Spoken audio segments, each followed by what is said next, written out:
Hey, IDS 302. Welcome to Module 3, Video 2. It is, what is it, Friday, July 9th at about 11:49 where I am, and still in Brookfield, Wisconsin. So let's get going. I hope this one isn't that long. It's not, let's see, I don't have a lot of extracurricular stuff to talk about. I bet you're happy about that. So just again, general overview of the class because we're still going through it. I mean, you guys are solid. But again, the class, besides these videos, which I do two a module, there is a discussion board, there is a quiz, and there is, an assignment, a paper, a step, as we say. So it should be continuous to the rest, especially now that we sync on Sundays. So quizzes again. No late quizzes accepted. Get them done as soon as you can. This quiz in module 2 is due on tomorrow, the 10th, before midnight, and step 1 paper is due Sunday before midnight. I did post new, excuse me, I always guarantee you 1 yawn per video. Well, sometimes you get lucky and get 2. Um, New samples are up. Yes, indeed. I went to the most recent class, and as I mentioned, I did one student who got 100 on every step, and I had never seen that before uh, in my papers. So it's excellent. I posted in the step 1 submission page. It says all steps, 5 steps were compiled. It's what the final paper looks like, and she did earn 100 for 100 in each step. There's also another final paper that's really good in terms of giving you context of what's going to happen in this class. And then I've got 2 step 1s, all right? One of them I think is very thorough, and he did a great job. And the other one was really solid. And so I wanted to give you those that will really reflect what I'm looking for. And I'd like you to use those as a guide, okay? In fact, Easter egg number 1, use the samples as a guide. Again, I have this, ideological resistance to rubrics. I get it. And frankly, someday my boss may say, you better use rubrics.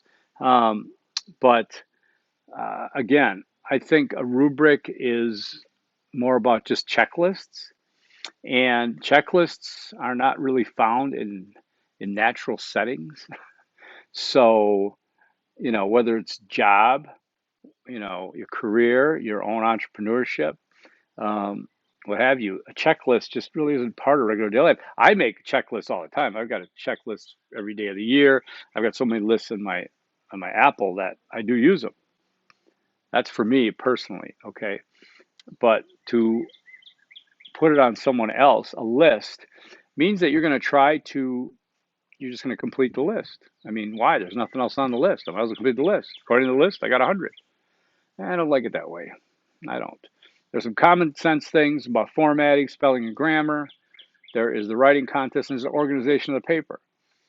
When you look at these step samples, look at how they're organized, you'll see what to do, and then you do your own thing, okay? Um, so in terms of research generally, you will see organization, a particular organization of the way the papers are laid out or the research is laid out. It can be different, of course. It's going to be different. You're going to see different things. You're going to see, if research is published, there's usually an abstract, which is kind of a summary of what the research was about. Then you're going to see the steps that they took in the research, and it's going to be organized in many different ways, depending on methodology, whether it's qualitative, quantitative, what kind of survey design did they use.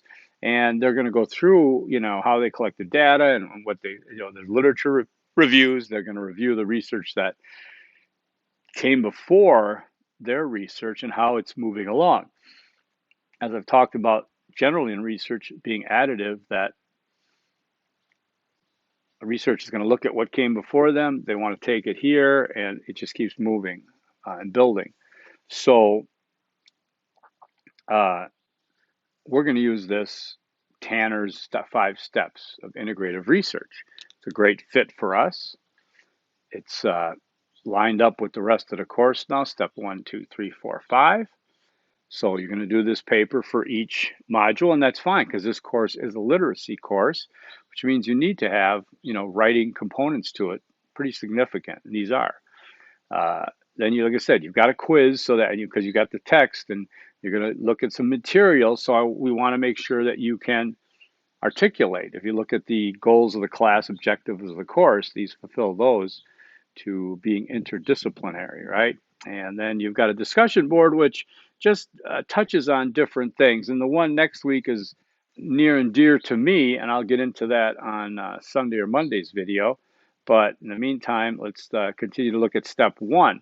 So the way step one is organized, and again, you got to use the samples, is there are 3 subsections, okay?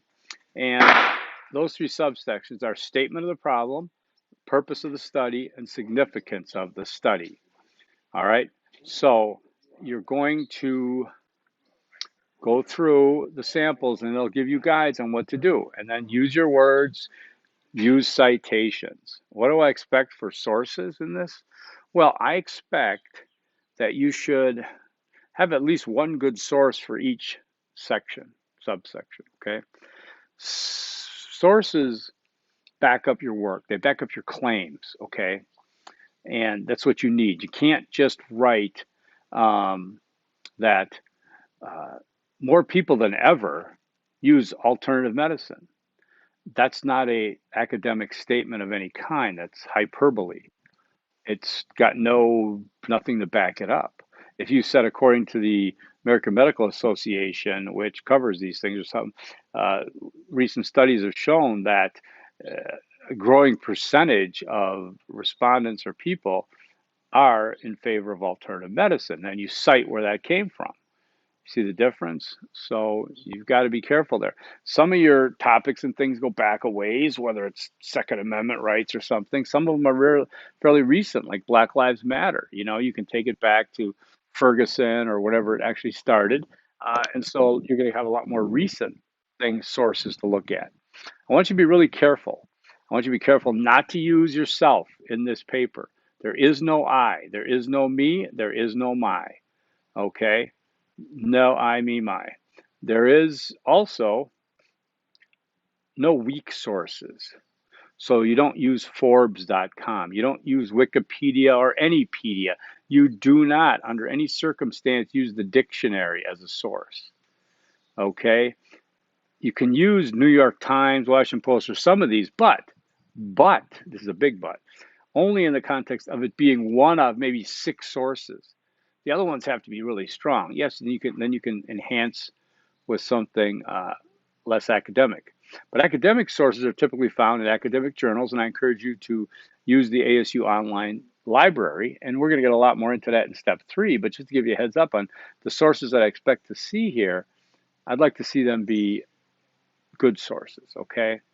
And at least 1 per section. There's no, again, see, I say 1 per section on a rubric, everybody's giving 1 per section. A couple of people might do 2 or 3, and those are the ones that I'd like to add to that group of people, okay? I can't see the time. Okay, so just take a look at that. Look at those, look at those samples and contact me with questions there, all right?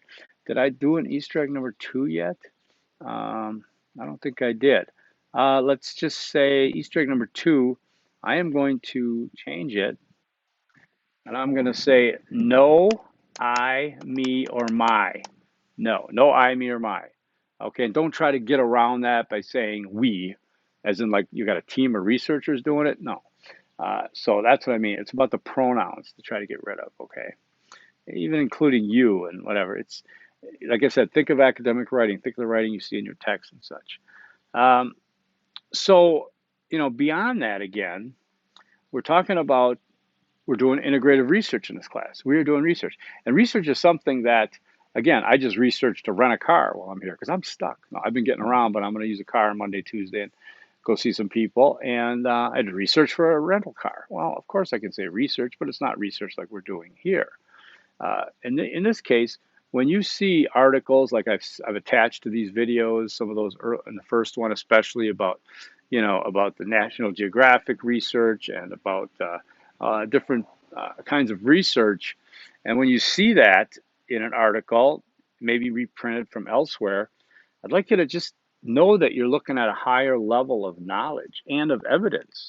So if you're looking at Facebook and there's a picture of Abraham Lincoln's cat and they say don't get vaccinated, that's not scientific, it's not research, it's not good. I'm extremely exaggerating, right? You know what I mean? I saw a little meme cartoon the other day where it said vaccine, pro vaccine or vaccine research, and it had a picture of a lab and the researchers in there doing all of it. And then it said anti vaccine research, and it was a woman sitting on a toilet looking at her phone. It's kind of weird. That's kind of sick, but you know what I mean? It's be a good consumer of knowledge. Okay. We have access to it now.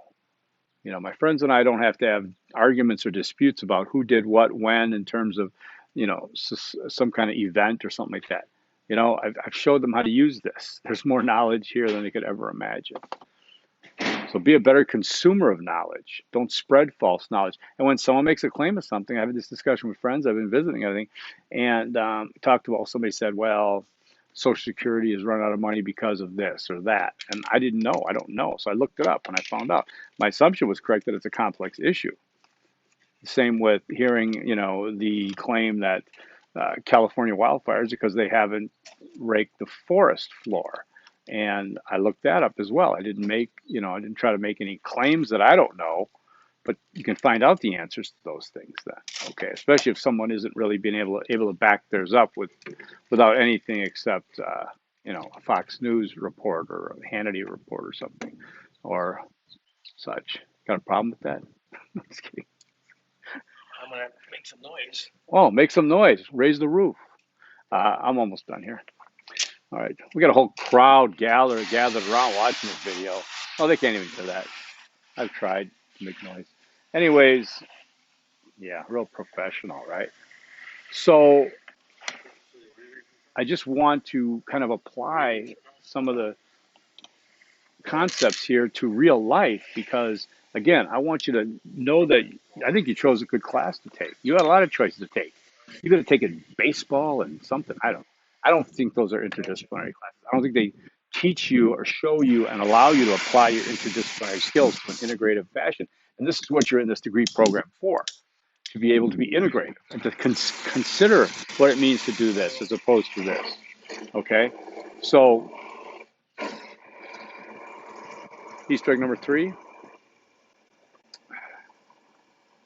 I'm just going to write lifetime consumer of knowledge. Okay, consumer gets a bad rap sometimes because it comes with sustainability, but lifetime consumer of knowledge. Take it in, consider it before just spouting off. When you're talking about something, higher level or society wide or something. Uh, that's what it is. Okay, I think that should do it. I will do module 3, video 1 on Sunday or Monday and post that. Can't tell you which because I kind of don't know my schedule. How about contacting me if you have questions about your paper? And if you can't see anything weird on Canvas, let me know because I've been having some issues in my other class. But this one I've taught before, of course. So just let me know if you run into anything. Other than that, that's it. Forks up and peace. Oh, that thing is so far away from me. All right, I'll see ya.